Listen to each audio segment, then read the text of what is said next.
ಓಂ ಶ್ರೀ ಗುರುಭ್ಯೋ ನಮಃ. ಹರಿ ಓಂ.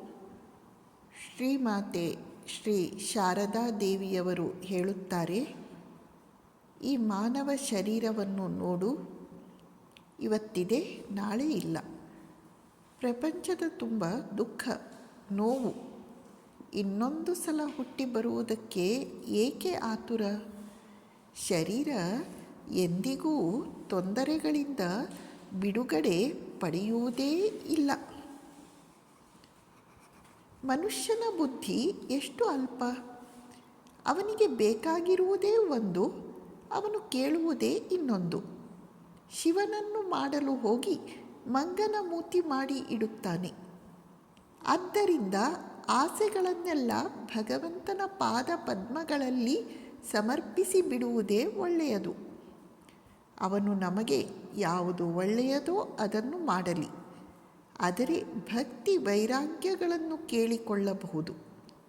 ಅವನ್ನು ಆಸೆಗಳ ಗುಂಪಿಗೆ ಸೇರಿಸಲಾಗುವುದಿಲ್ಲ.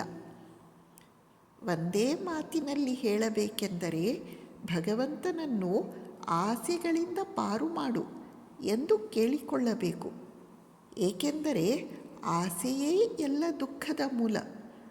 ಮತ್ತೆ ಮತ್ತೆ ಜನ್ಮ ಮರಣಗಳಿಗೆ ತಳ್ಳುವುದೂ ಆಸೆಯೇ. ಮುಕ್ತಿಯ ಮಾರ್ಗದಲ್ಲಿ ಅದೇ ಅಡ್ಡಿ. ಈ ಪ್ರಪಂಚದಲ್ಲಿ ಏನಿದೆ ಹೇಳು?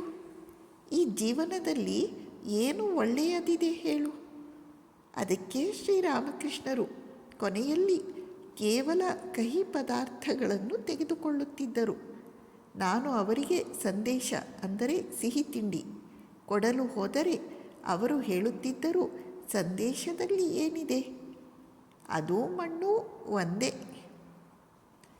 ಶ್ರೀಮಾತೆಯವರ ಈ ಮಾತುಗಳ ತಾತ್ಪರ್ಯ, ಜೀವನದಲ್ಲಿ ಸುಖ ಇದೆ ಹೌದು, ಆದರೆ ದುಃಖದ ಪಾಲು ಸುಖಕ್ಕಿಂತ ಅಧಿಕ.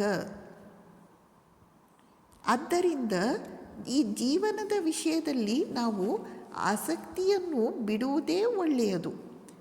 ಆಸಕ್ತಿಯನ್ನು ಬಿಡುವುದು ಎಂದರೇನು? ಆಸೆಗಳನ್ನು ಬಿಡಬೇಕು. ಆಸೆಗಳನ್ನು ಬಿಡಬೇಕು, ಆದರೆ ಭಕ್ತಿ ವೈರಾಗ್ಯಗಳನ್ನು ಕೇಳಿಕೊಳ್ಳಬೇಕು. ಅವು ಆಸೆಗಳ ಗುಂಪಿಗೆ ಸೇರಿದ್ದಲ್ಲ. ಇನ್ನೂ ಸ್ಪಷ್ಟವಾಗಿ ಹೇಳಬೇಕಾ? ಭಗವಂತನ ಹತ್ತಿರ ನಾವು ಆಸೆಗಳಿಂದ ಪಾರು ಮಾಡು ಎಂದು ಪ್ರಾರ್ಥನೆ ಮಾಡಬೇಕು. ಈ ಆಸೆಗಳಿಂದಲೇ ನಾವು ಮತ್ತೆ ಮತ್ತೆ ಜನ್ಮ ಮರಣ ಮಾರ್ಗದಲ್ಲಿ ಸಿಕ್ಕಿಹಾಕಿ ಕಷ್ಟಪಡುತ್ತಿರುತ್ತೇವೆ. ನಮಸ್ಕಾರ.